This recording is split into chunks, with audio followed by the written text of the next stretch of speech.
Hola a todos. Hoy estamos viendo un caso que se consideró sensacional en los años 90 del siglo XVIII y fue cubierto en la prensa de todo el mundo. Comenzaremos en Gran Bretaña y terminaremos en Australia. Así que siéntate mientras vamos al Melbourne del siglo XIX. Frederick Deming nació en Ashby-de-la-Zut, Inglaterra, el 30 de julio de 1853. Era el menor de 7 hijos y era conocido en su juventud como Fred el Loco debido a su comportamiento anormal. Quizás su comportamiento se desarrolló después de las numerosas palizas salvajes que le dio su padre, quien murió enloquecido en un asilo después de haber intentado suicidarse en 4 ocasiones. Según todos los relatos, Frederick tenía una fuerte relación con su madre, maestra de escuela dominical, quien le inculcó su interpretación de las escrituras. Llevaba una Biblia consigo en sus viajes y estaba obsesionado con los conceptos de pecado y castigo. La muerte de su madre en 1875 fue un golpe importante para el joven Frederick.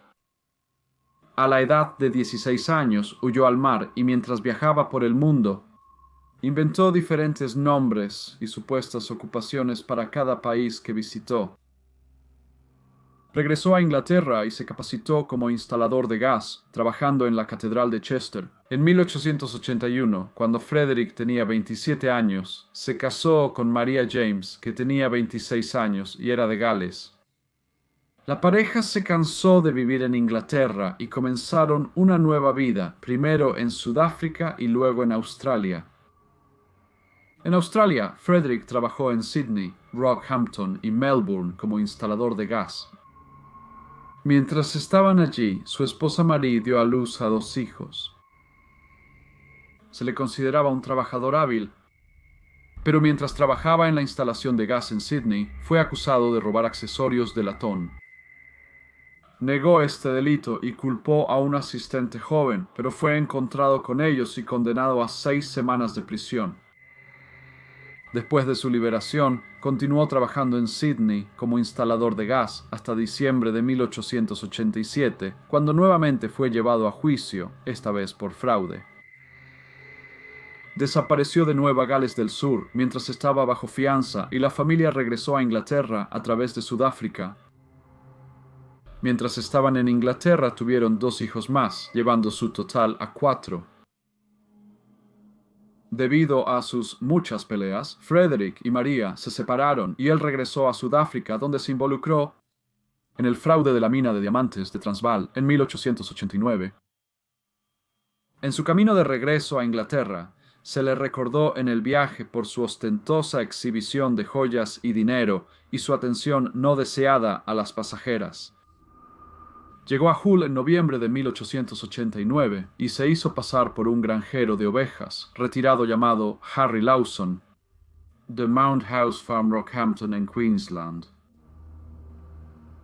Para el 18 de febrero de 1890 se había casado bigamamente con una joven llamada Helen Matheson, la hija de 21 años de su casera, pero dejó a Helen y desapareció justo después de su luna de miel.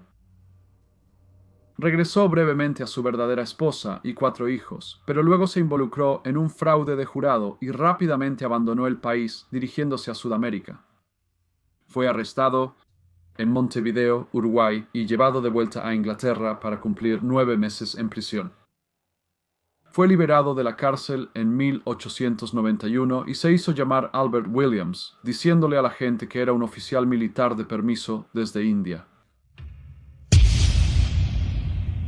Se reconcilió con su esposa y alquiló una casa en Rainhill, un pequeño pueblo justo fuera de Liverpool. Antes de que su familia se uniera a él allí, le dijo a la casera que los pisos necesitaban cemento y que él haría esto a su propio costo. Pasó los siguientes días cavando una tumba y poniendo la tierra en baúles de viaje. Luego llamó a su familia para vivir en la nueva casa alquilada, pero en la noche del 11 de agosto los asesinó en sus ropas de dormir, golpeándolos primero con un hacha y luego cortándoles la garganta. Pasó la noche enterrando sus cuerpos y sepultó a su familia en el suelo, sellándolos con cemento, pero al día siguiente contrató a un limpiador para limpiar la casa. Les dijo a los vecinos que la mujer y los niños que habían visto visitando eran su hermana y sus hijos y que habían regresado a casa. Le dijo a sus hermanos, pero su familia había regresado toda a Australia. Un mes después se casó con la solterona local Emily Mathers.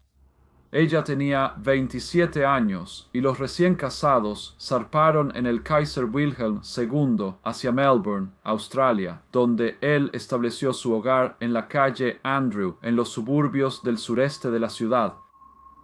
En la víspera de Navidad del mismo año, solo 10 días después de mudarse a la casa, Frederick tuvo una discusión con su esposa. Así que, tomando un hacha, la asesinó y luego la enterró bajo la piedra a medio hacer en la habitación. Y cubrió el cuerpo con cemento. Luego Frederick se marchó, dejando Melbourne por Sydney, y decidió llamarse a sí mismo Barón Swanston. En Sydney cortejó y propuso a una joven llamada Kate Rounsfell, pero sin éxito en Sydney, pronto se fue en barco a Fremantle, en Australia Occidental. Justo después de 2 meses, un posible inquilino de la casa de Andrew Street se quejó de un olor desagradable en la segunda habitación. Cuando el dueño levantó la media piedra, el olor se volvió abrumador y se llamó a la policía. Miraron más allá y recuperaron el cuerpo de Emily Mather. Una autopsia concluyó que le habían cortado la garganta y le habían fracturado el cráneo con varios golpes. La policía victoriana entrevistó a los comerciantes locales y el dueño y agente inmobiliario de la casa establecieron un vínculo con un recién llegado señor Williams de un barco procedente de Inglaterra. La policía entrevistó a los pasajeros del Kaiser Wilhelm II que recordaban a los recién casados. Algunos pasajeros dijeron que no les gustaba el señor Williams debido a su manera de ser, y la policía pronto obtuvo una buena descripción del hombre que estaban buscando. Sus investigaciones los llevaron a un hombre que coincidía con la descripción de Frederick, quien había subastado artículos para el hogar, posiblemente regalos de boda, a principios de enero. Australia emitió una alerta nacional para Albert Williams. Una descripción de él y sus características inusuales fueron enviadas a todas las estaciones de policía en Australia. Mientras tanto, las circunstancias que rodearon la muerte de Emily Williams capturaron el interés público. Una multitud curiosa de espectadores observó mientras su ataúd era bajado a una tumba de indigente una semana después del descubrimiento de su cuerpo. Mientras tanto, un empleado de una compañía de envío costero le dijo a la policía que había visto a un hombre que correspondía a la descripción del señor Williams, desaparecido abordando un barco que zarpó el 23 de enero hacia Fremantle, en Australia Occidental. Sin embargo, el personaje extravagante fue nombrado Barón Swanston. La policía lanzó un cartel de buscado a cada asentamiento en Australia Occidental. No fue difícil encontrar al barón Swanston en el pequeño asentamiento minero de Southern Cross, situado en los remotos campos de oro del oeste de Australia. El barón había tomado un trabajo como el ingeniero a cargo de la maquinaria en la mina de oro Fraser. Las joyas del barón, la ropa de ciudad, el gran bigote distintivo y el acento inglés destacaban entre los duros trabajadores australianos. Y el día después de que los restos de Emily Williams fueron enterrados, un policía envió un telegrama a los detectives de Melbourne para decirles que el hombre que estaban buscando estaba seguro bajo llave en Southern Cross. Aquellos que recordaban a Frederick de su primera visita a Australia recordaban a su esposa como alguien completamente diferente a la Emily Williams encontrada muerta en la casa en Windsor. De hecho, era diferente en todos los aspectos, más baja y con un tono de piel mucho más oscuro. Parecía que había habido 2 señoras Dimmings. Pero ¿dónde estaba la original, la madre de los niños? La policía registró la casa y encontró una invitación arrugada a una cena ofrecida por Albert Williams en el hotel comercial Rainhill, un pueblo a 14 kilómetros al este de Liverpool, en Inglaterra. La policía australiana telegrafió a sus homólogos en Inglaterra pidiéndoles que investigaran la escena. Querían que encontraran al señor Williams y le preguntaran si podía arrojar alguna luz sobre la esposa y la joven familia desaparecidas de Frederick Dimming. Las investigaciones de la policía local los llevaron a la agencia de noticias Rainhill, que era propiedad y estaba operada por la señora Mather. Resultó ser la madre de la difunta Emily Williams, encontrada bajo la chimenea en la casa en Melbourne. Se derrumbó cuando le informaron de la muerte de su hija.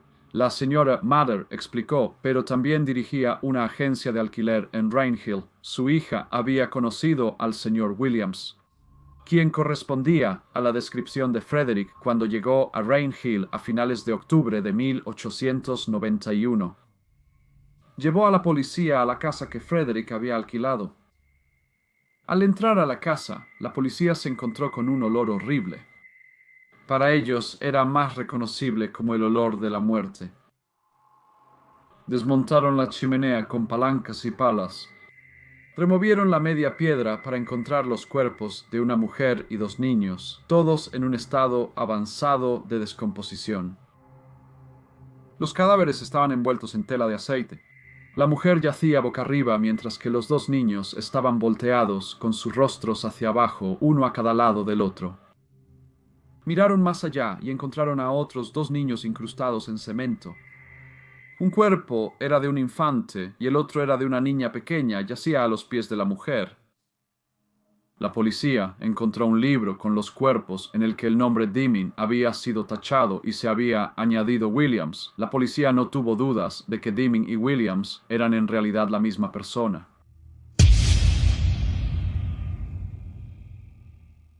Los casos de asesinatos sin resolver de Londres, que ocurrieron en la parte de Whitechapel de la ciudad entre 1888 y 1891, aún estaban frescos en la mente del público. Por lo tanto, los orígenes británicos de Frederick hicieron casi inevitable que la prensa australiana en busca de sensaciones lo acusara de ser Jack el Destripador.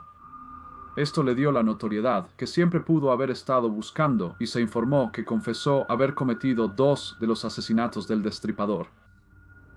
Pronto aparecieron artículos en periódicos nacionales con teorías que sugerían que su motivo para el asesinato en Rainhill era silenciar a su esposa, que descubrió su terrible secreto, y la prensa comenzó a referirse a él como Jack el Destripador de los mares del sur. La letra de Frederick se comparó con muestras acreditadas a Jack el Destripador. Mientras los periódicos británicos y australianos lo acusaban de ser Jack el Destripador, surgió que él había estado familiarizado con la víctima del destripador, Catherine Eddowes. Se informó que Catherine había escrito a Frederick durante sus viajes, aunque como muchas otras afirmaciones, esto también sigue sin probarse. El 8 de abril de 1892 se publicó un informe en el Melbourne Evening Standard, afirmando que había sido identificado por una modista de Londres como estando en el East End la noche en que Catherine fue asesinada. Al ver una fotografía de Frederick en el periódico, ella lo reconoció como el señor Lawson. Sly estuvo con el señor Lawson el 30 de septiembre de 1888. Afirmó que lo había vuelto a encontrar al día siguiente cuando él mostró un conocimiento íntimo del asesinato de Catherine Eddowes. Dijo que unos días después del crimen él desapareció y nunca más lo volvió a ver. La opinión de que Frederick cometió varios de los asesinatos del Destripador se fortalece en la opinión pública por la declaración de la modista. Scotland Yard, que lo había ignorado como sospechoso en 1888, mostró un interés tardío cuando se encontraron los cuerpos de su primera familia. Los detectives de Londres se apresuraron al juicio en Melbourne. Como se había revelado, Frederick había escrito cartas de amor a la víctima del Destripador, Catherine Eddowes. El caso se estaba volviendo sensacional en el Reino Unido, Australia y en muchas partes del mundo. Se pusieron en marcha servicios ferroviarios adicionales, ya que un público morbosamente curioso en la Gran Bretaña del siglo XIX descendió en Rainhill solo para ver la casa donde había matado a su familia. Más de 10.000 personas se alinearon en las calles cerca del cementerio para ver el funeral de Marie Dimming y sus hijos. Su juicio tuvo lugar entre el 28 de abril y el 2 de mayo de 1892 en Melbourne. Frederick fue juzgado bajo el nombre de Williams. Su equipo de defensa afirmó que estaba loco, pero la valoración psiquiátrica de la corona demostró que no lo estaba. El jurado no tardó mucho en encontrarlo culpable y fue condenado a ser ejecutado por ahorcamiento el 23 de mayo de 1892. A pesar de las apelaciones contra su sentencia, Frederick aceptó su destino y pasó las últimas 3 semanas de su vida escribiendo su autobiografía, revisando montones de papeles mientras detallaba su carrera criminal y supuestas asociaciones con personas de alto rango, incluyendo la realeza. Cuando los editores en Inglaterra recibieron la noticia, le ofrecieron 1000 libras por los derechos. Sin embargo, después de su ejecución, el gobierno ordenó que se destruyera el manuscrito, junto con todos sus documentos personales. En la víspera de su ejecución se esperaba que hiciera una confesión completa y un médico y un clérigo le preguntaron si él era realmente Jack el Destripador. Se negó a responder de una forma u otra, sin duda disfrutando de la fama que la acusación le había otorgado. Caminó hacia la horca fumando tranquilamente un puro, mientras alrededor de 12.000 personas se reunían en la prisión para conmemorar la ejecución de un monstruo. Antes de que le pusieran la soga al cuello, el sheriff le preguntó si tenía algunas últimas palabras. Él respondió: «Señor, recibe mi espíritu». El verdugo tiró de la palanca y se abrió la trampilla y Frederick Deeming fue ahorcado. Hola a todos y muchas gracias por escuchar. Realmente espero que todos hayan disfrutado el video de hoy y los veré en el próximo maletín.